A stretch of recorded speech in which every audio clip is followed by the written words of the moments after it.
Thousands of protesters flooded airports across the United States over the weekend after President Donald Trump signed an executive order Friday temporarily banning all refugees from entering the country and barring access for 90 days to nationals from 7 majority Muslim nations.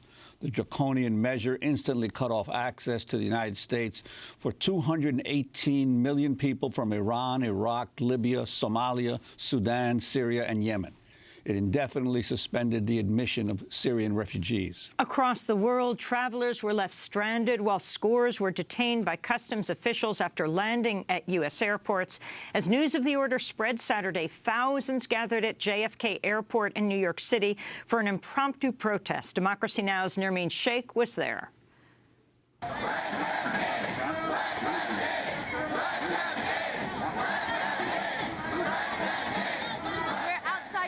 City's John F. Kennedy Airport, outside Terminal 4, where thousands of people have gathered to protest the Trump administration's executive order, which has prevented many people from 7 Muslim-majority countries from entering the United States. More than 10 of them here detained at Terminal 4. Thousands of people here chanting, "Let them in. This is what democracy looks like, and refugees welcome here." Let's talk to some of the people here. My name is Mamita Ahmed, and I'm here today because as a Muslim woman, I find this ban extremely just personal to me because I have family members who are on visa and now they are at risk of not being able to leave or enter the country.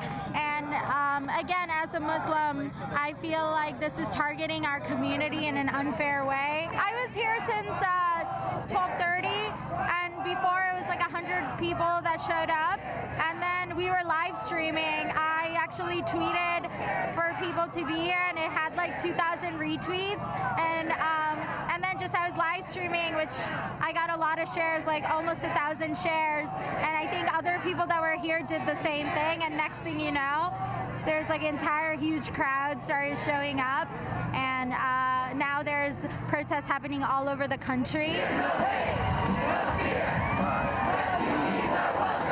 My name is Sherry, and I'm here as a Jewish American who is very aware of what we did just a couple generations ago, and I don't want to see us do this again. Muslims are my brothers, and they deserve to be here just as much as I do, and no person is illegal, so I'm here to express that on this super cold night.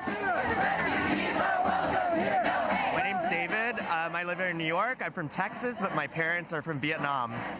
And what brings you here tonight? I am angry. I am so angry at this.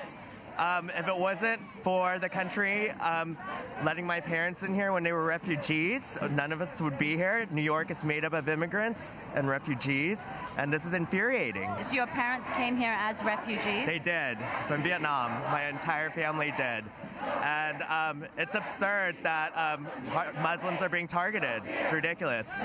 When my parents first came to this country, they had nothing, and they came here with the hope to escape their country and everything horrible that was going on over in Vietnam, and to build a life. And they built a life from scratch here. They paid their taxes. They had their children. They looked to America as a beacon of hope. And it's unfair that right now we want to ban Muslims. It's terrible. My name is Leonel, and I'm from Brazil, but I've been here for over 20 years.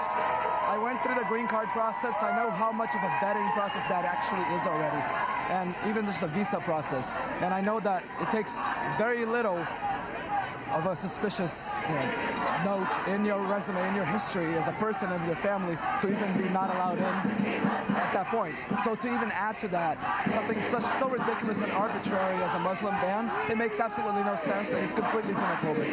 The people who are being prevented from entering the U.S.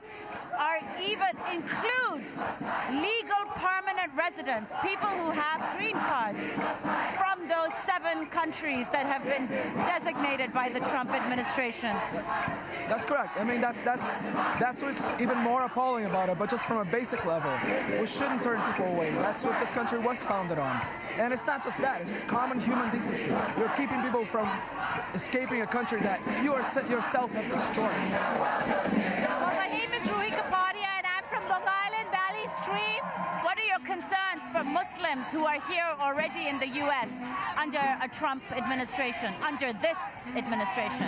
Well, I would say all my Muslims, brothers and sisters, there's nothing to fear. Your actions are more important. Keep doing what you're doing, and we are not going to do anything wrong. We are going to be unapologetic Muslims.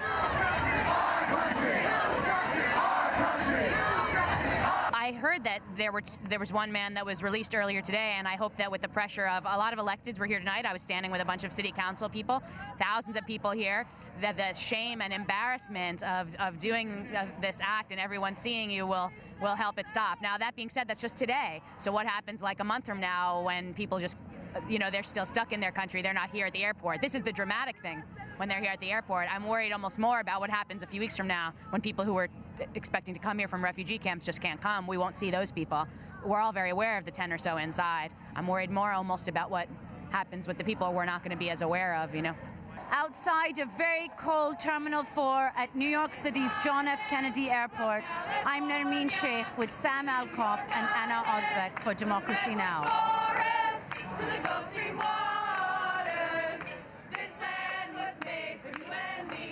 Protests spread to other airports in Boston, Washington, D.C., Seattle, Atlanta, San Francisco.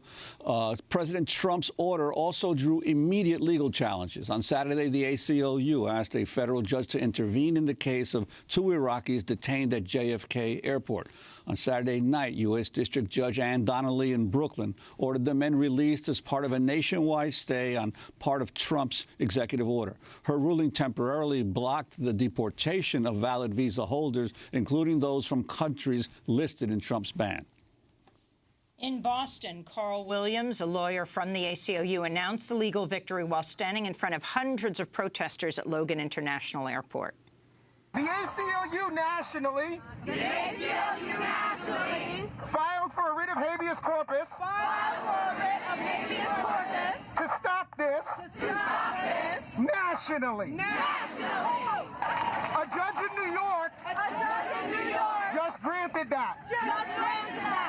The legal premise that we've learned tonight is that when we fight. Judges in California, Massachusetts, Virginia, and Washington quickly followed with similar rulings, and the Department of Homeland Security said Sunday it would comply with the orders. But some lawmakers report Customs and Border Protection officers are defying the courts. We'll be